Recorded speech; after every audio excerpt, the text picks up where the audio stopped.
Saudara-saudari yang dikasihi Tuhan, salam jumpa bersama saya. Perkenalkan, nama saya Daniel Barita Sinaga, asal Paroki Santo Paulus Pangkalan Berandan.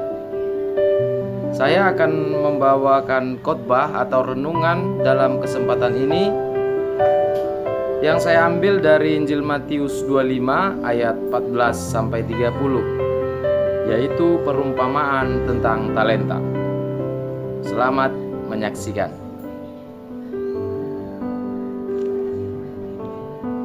Bapak, Ibu, dan saudara-saudara yang terkasih dalam Kristus, kita tahu bahwa dalam diri kita masing-masing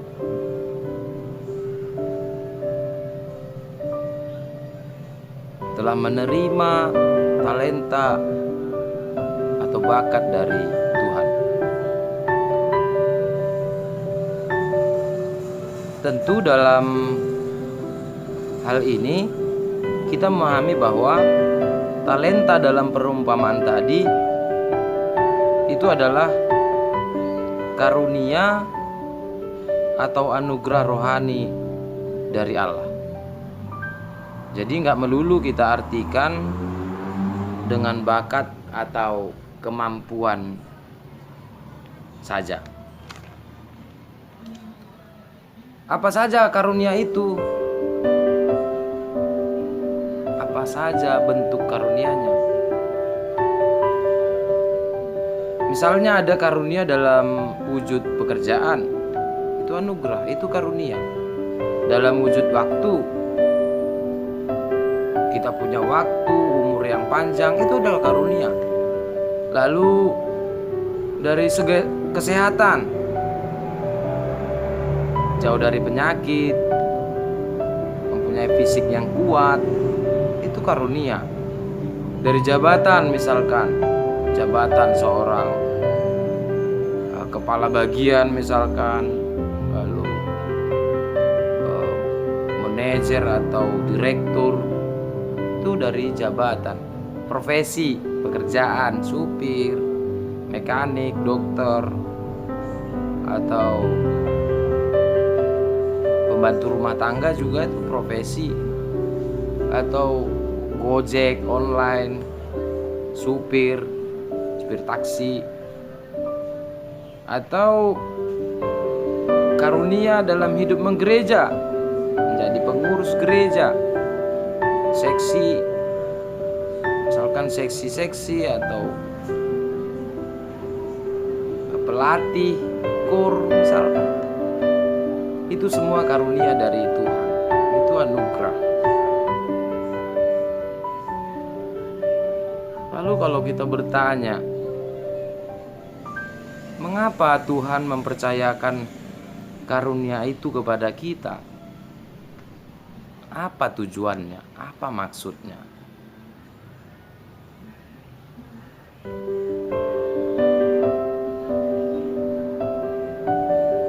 Allah mempercayakan karunia itu kepada kita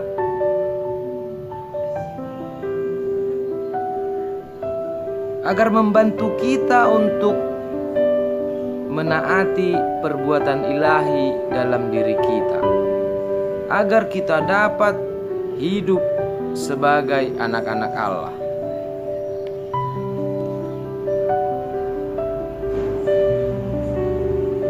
Bapak, Ibu, dan saudara-saudari yang terkasih dalam Kristus, setelah kita tadi mendengar bacaan sabda Tuhan tadi, apa makna yang boleh kita petik dalam perumpamaan itu? Dari permenungan saya begini.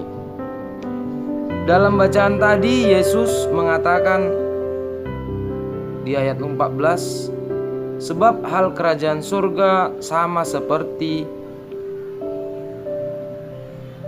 seorang yang mau bepergian ke luar negeri, yang memanggil hamba-hambanya dan mempercayakan hartanya kepada mereka. Saat ini pun Tuhan mempercayakan hartanya kepada kita.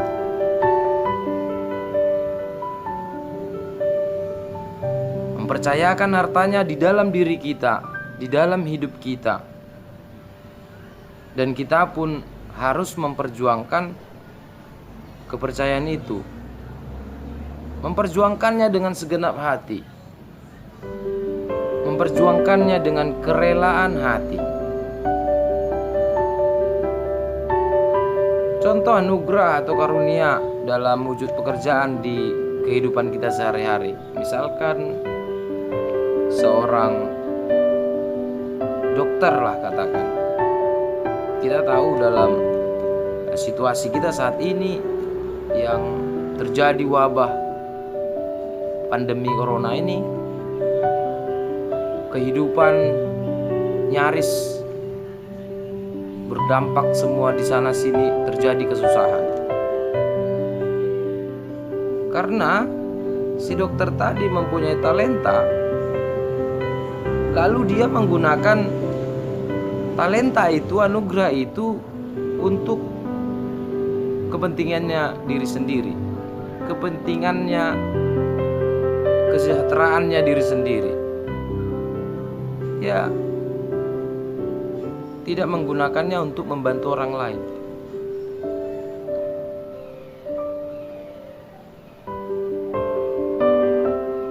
Padahal Tuhan menghendaki dari kita bahwa karunia yang dipercayakan itu kepada kita, kita gunakan untuk kepentingan dan kesejahteraan bersama, bukan untuk menindas atau bahkan memeras orang lain. Atau contoh lain, misalkan seorang mekanik seperti saya, sepeda motor. Karena saya mempunyai kemampuan dalam memperbaiki sepeda motor. Ketika orang lain membutuhkan bantuan saya akan menindas orang itu. Dan itu seharusnya tidak layak, tidak pantas untuk kita lakukan.